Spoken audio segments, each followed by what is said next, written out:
हूँ, चीन का, ताइवान का, जहां का भी वो सीरियल है मैं बहुत ज्यादा देखता नहीं, लेकिन मैं इस बात को जरूर रेखांकित करता हूं कि उस देश के बच्चों में और हमारे देश के बच्चों में अंतर क्या है। आपने उस एनिमेशन फिल्म का हिंदी में अनुवाद तो कर दिया, लेकिन माँ आई है बच्चे से बात करने के लिए और अचानक वो शिनचैन कहता है, अरे माँ, ऐसा करके वो देखता है। एक तो आड़े तिरछे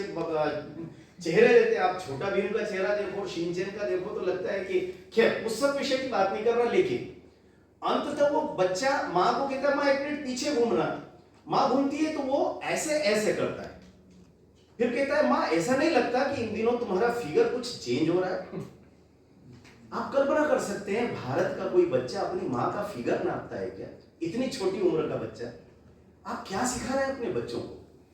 और ये जो संस्कृति का क्षरण हो रहा है, मुझे लगता है कि इन बाह्य विकृतियों से अगर हमको बचाना है बच्चों को, और विकृतियों से भी बचाना है, अपनी संस्कृति से परिचित भी कराना है, दोनों काम एक साथ करना है। और इसलिए मुझे ऐसा लगता है कि जब जब हम पौराणिक आख्यानों की बात करेंगे, अब यूनानी कथाएं तमाम अनुवाद होकर के हमारे यहाँ पर आ चुकी है, वहां के धर्म ग्रंथों की वो कथाएं हैं, उन कथाओं को तो जरूर बताइए, लेकिन हमारे यहाँ का बच्चा किन चीजों को स्वीकार कर रहा है ये अब सबको पता लग चुका है। छोटा भीम की जिस ढंग से, घटोत्कच की जिस ढंग से स्वीकार्यता बड़ी बाल साहित्य जगत में, अचानक लोग मुहावरे भूल गए बोलना। पहले लोगों को लग रहा था कि एक कोई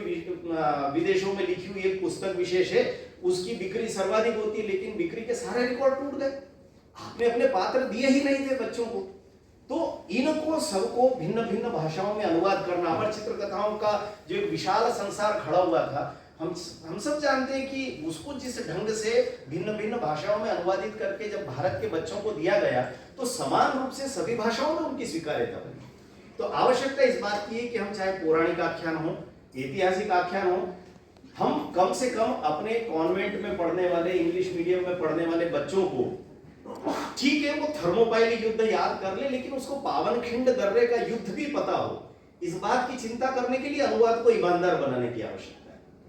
मराठी से जब आप हिंदी में अनुवाद करेंगे तो पावनखिंड दर्रा समझ में आएगा, लेकिन विदेशी भाषा से जब अनुवाद करेंगे तो आपको दूसरे प्रकार के थर्मोपाइली युद्ध